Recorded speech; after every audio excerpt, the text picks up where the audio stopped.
Assalamualaikum, halo teman-teman, balik lagi bersama saya Rizal di channel YouTube Rizal Tutorial. Di video kali ini kita akan berpetualang bersama alur cerita film yang berjudul Chronicle yang rilis pada tahun 2012. Film ini menceritakan tentang 3 orang sahabat yang tiba-tiba memiliki kemampuan manusia super, bisa terbang, telekinesis, dan memiliki kekebalan tubuh yang luar biasa. Kekuatan itu mereka temukan setelah mereka menemukan benda aneh yang berada di sebuah lubang misterius dan terpapar oleh radiasi benda tersebut. Tapi, terlepas dari kekuatan super itu, mereka menemukan bahwa kekuatan mereka semakin hari semakin kuat yang membuat mereka mulai sulit untuk mengontrol kekuatannya itu. Bagaimanakah kisah selengkapnya? Tanpa berlama-lama lagi, langsung saja, inilah dia Chronicle.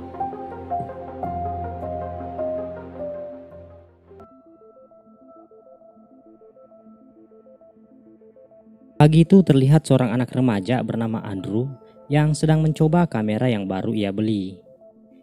Ia hidup dalam keluarga yang kurang beruntung. Ayahnya seorang pemabuk yang dipecat dari pekerjaannya, sedangkan ibunya terbaring tak berdaya karena masalah penyakit yang dideritanya. Di sini terlihat Andrew adalah anak yang sangat dekat dengan ibunya dan sangat mencintainya. Scan kemudian berpindah saat ia akan berangkat ke sekolah bersama sepupunya bernama Matt. Setelah sampai, mereka pun berpisah karena ada urusan masing-masing.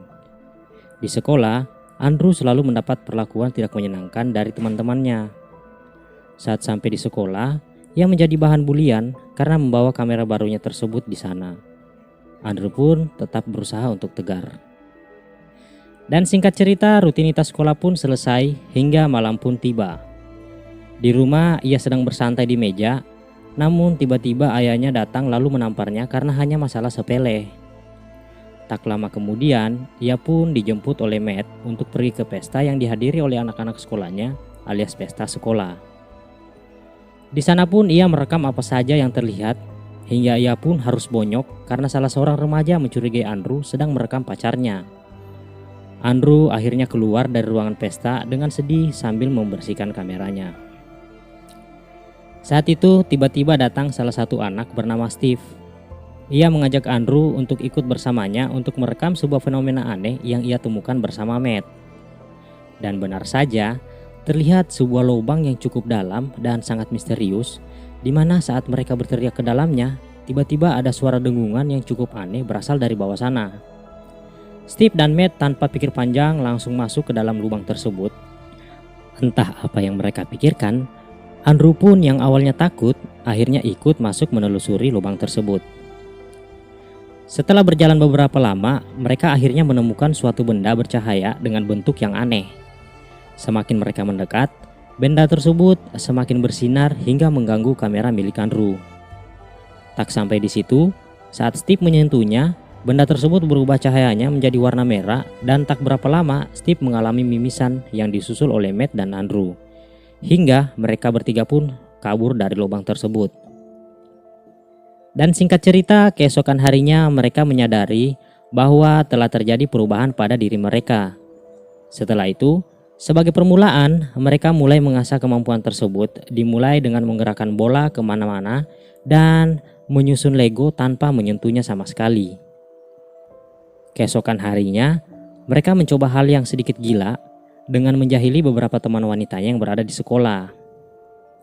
Setelah itu mereka berkumpul lalu mengambil kesimpulan bahwa akibat radiasi benda aneh tersebut, mereka akhirnya memiliki kemampuan telekinesis yang semakin hari semakin kuat, bahkan dapat mempengaruhi tubuh mereka sendiri. Dengan demikian karena ketagihan. Keisengan pun mulai mereka lakukan lagi di sebuah pusat perbelanjaan Indomaret. Mulai dari menggerakkan troli emak-emak, membuat boneka beruang bergerak sendiri, hingga seorang anak perempuan ketakutan, sampai membuat seorang pria terdorong dengan kerasnya ke rak Indomaret. Setelah itu mereka pun kembali mengasah kemampuan supernya dengan membayangkan seolah-olah ada penghalang yang melindungi tubuh mereka. Dan yaps, itu berhasil terbukti saat Andrew menancapkan garpu besi yang justru jadi bengkok saat menghantam tangan Matt. Hal tersebut membuat mereka semakin senang dan percaya diri. Hingga keesokan harinya, Steve menguji kekuatannya dengan memindahkan mobil pelanggan Indomaret tanpa menyentuhnya sama sekali. Setelah merasa cukup terhibur, akhirnya mereka kembali berjalan-jalan sambil tertawa terbahak-bahak. Tak lama kemudian, di tengah perjalanan, sebuah mobil Hilux terlihat sangat arogan dengan berulang kali membunyikan klakson yang cukup bising dari belakang mereka. Di situ Andrew tak sabar ingin menunjukkan kekuatannya yang juga telah meningkat saat itu di depan teman-temannya. Tanpa pikir panjang, ia membuat mobil tersebut terjun menerobos pembatas jalan hingga masuk ke sebuah danau, lalu membuat pengemudinya terluka parah dan masuk ke rumah sakit. Singkat cerita, malam pun tiba. Malam itu Matt memarahi Andrew yang sudah menggunakan kekuatannya melebihi batas hingga mencelakakan orang lain. Dari situ akhirnya dibuatlah 3 aturan baru. Yang pertama, mereka tidak boleh menggunakan kemampuannya pada makhluk hidup. Terus yang kedua, tidak boleh menggunakan kekuatan di depan umum. Dan yang ketiga, tidak boleh menggunakan kekuatan saat dalam keadaan marah atau emosi. Keesokan harinya, Andrew kembali berpergian dengan Matt yang sudah agak baikan menuju ke sebuah tempat sesuai ajakan Steve. Sesampainya di sana, mereka berdua terkejut melihat Steve yang bisa terbang. Steve pun memberitahu bahwa mereka harus fokus membayangkan apapun yang dapat membuat terbang. Dalam waktu singkat, Andrew dan Matt pun akhirnya berhasil terbang hingga akhirnya mereka bertiga pun mampu menembus awan dan terbang seperti layaknya Superman. Di atas awan mereka bermain lempar tangkap bola dan hal seru lainnya seolah-olah menjadi penguasa langit. Namun tiba-tiba sebuah pesawat muncul dari balik awan menyerempet Steve hingga hilang fokus dan hilang kendali lalu terjun bebas. Untungnya Andrew terbang dengan cepat menyelamatkan Steve. Setelah itu mereka pun mendarat lalu sangat kegirangan dengan pencapaian mereka yang berhasil terbang seolah-olah langit adalah habitatnya. Singkat cerita, keesokan harinya Andrew dan Steve terbang menuju gedung pencakar langit. Mereka berdua saling mendalami karakter masing-masing dan berbincang di sana. Andrew mengakui kalau ia adalah orang yang sering dibully karena sifatnya yang terlalu pemalu dan tak menyukai keramaian. Di samping itu, ia juga merasa tak memiliki bakat apapun yang bisa dibanggakan di hadapan teman-temannya. Dari situ Steve merasa simpati lalu berencana untuk mendaftarkan Andrew di acara pencarian bakat yang diadakan tiap tahun di sekolah. Dan setelah mengetahui hal tersebut, Matt pun tentu sangat menyetujuinya. Terbukti pada esok harinya ia hadir di acara tersebut dengan membawa kamera untuk merekam aksi Andrew. Saat itu tak lama berselang, Steve yang telah ditunjuk sebagai pembawa acara memperkenalkan Andrew dan tanpa berlama-lama beberapa aksi yang tak masuk akal pun dilakukan olehnya. Hingga membuat para penonton yang tak lain adalah teman-teman dan satu sekolahnya menjadi kagum padanya. Dengan demikian, Andrew sekarang telah menjadi anak yang sangat populer mendadak dan mendadak juga banyak orang yang mau berteman dengannya. Dan hal itu membuatnya sangat senang, tapi sayangnya itu tidak berlaku saat ia berada di rumah. Saat itu sang ayah memarahi Andrew karena ia telah menghambur-hamburkan uangnya untuk membeli kamera yang tak murah harganya. Sedangkan sang ibu butuh biaya pengobatan yang tidak murah harganya juga. Terjadilah pertengkaran antara ayah dan anak, hingga sang ayah memukulinya dan Andrew pun akhirnya membalas dengan melempar ayahnya menggunakan sedikit kekuatan di dalam keadaan emosi. Ia pun pergi malam itu menyendiri dengan terbang ke langit yang sedang gelap dan diselimuti petir. Tak lama kemudian, Steve datang menghampirinya dengan tujuan menanyakan kabarnya karena tiba-tiba ia menghilang setelah pesta malam itu.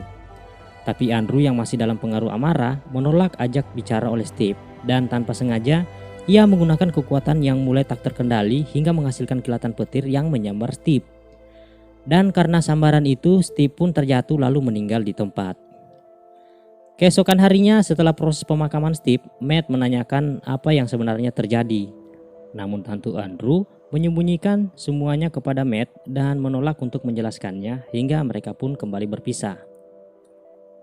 Di keesokan harinya tampak ibu Andrew kesakitan dan membutuhkan obat. Kemudian Andrew menuju apotik untuk mengambil obat, tapi karena tidak mempunyai uang, terpaksa Andrew tidak bisa membawa pulang obat yang dibutuhkan ibunya. Andrew pun putus asa dan memutuskan untuk menyamar menggunakan baju pemadam bekas ayahnya yang dulu berprofesi sebagai damkar. Aksinya dia mulai dengan merampok anak-anak komplek yang sering membulinya dengan kekuatannya dan hal itu dapat dilakukannya dengan sangat mudah. Setelah menghitung, ternyata uang yang ia rampok masih belum cukup juga. Pada akhirnya, karena kelap dan sangat khawatir dengan kesehatan ibunya, Ia kembali melakukan kejahatan dengan menyerang sebuah Indomaret dan mengambil seluruh uang yang ada di laci kasir. Sang kasir saat itu masih sadarkan diri, dia mencoba menembak Andrew. Andrew yang sadar akan hal tersebut langsung mengeluarkan kekuatannya tanpa melihat terdapat pom bensin di sekitaran Indomaret.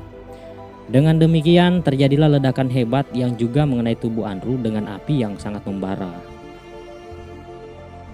Dan Andrew pun dilarikan ke rumah sakit untuk mendapatkan perawatan. Dan ayahnya pun akhirnya tiba di rumah sakit menjenguk Andrew yang tubuhnya terlihat tak berdaya dibalut perban. Di sana, beliau menangis sambil menceritakan bahwa istrinya alias ibu Andrew baru saja meninggal dan sang ayah tiba-tiba mulai menyalahkan semua yang terjadi kepadanya. Namun di tengah emosi sang ayah yang membeludak, tiba-tiba Andrew terbangun memegangi tangan sang ayah disertai dengan ledakan hebat hingga memecahkan kaca rumah sakit dan membuat kehebohan. Sementara itu tak jauh dari rumah sakit, Matt yang sedang merayakan ulang tahun keponakannya melihat pemberitaan di TV yang memperlihatkan rumah sakit yang hancur karena ulah Andrew. Matt pun menghampiri rumah sakit tersebut dan melihat Andrew menjatuhkan ayahnya. Matt dengan sigap mau tidak mau menunjukkan kekuatannya di depan publik untuk menolong ayah Andrew. Setelah itu, Matt mencoba berbicara dengan Andrew di tengah gelapnya langit malam yang penuh dengan sorotan kamera para penduduk kota. Matt pun terus mencoba membujuk Andrew untuk tenang dan menyudahi semuanya lalu kabur saja dari kota ini melanjutkan hidup yang baru dan damai. Tapi Andrew yang merasa dirinya paling kuat saat ini dan merasa harga dirinya tercoreng jika ia harus kabur dari sini, yang akhirnya terjadilah pertarungan antara Andrew dan Matt.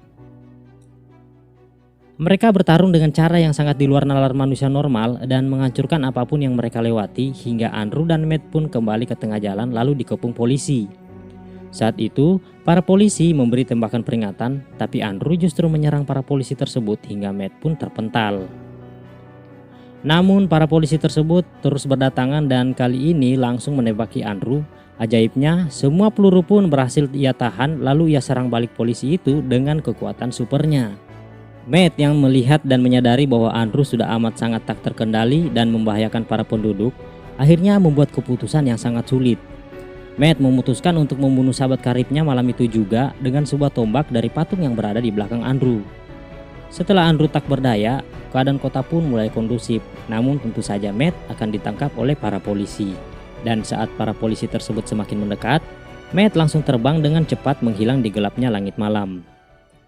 Dan akhir film terlihat Matt sedang terbang mengarungi langit biru yang cerah dipenuhi awan sambil membawa kamera milik Andrew.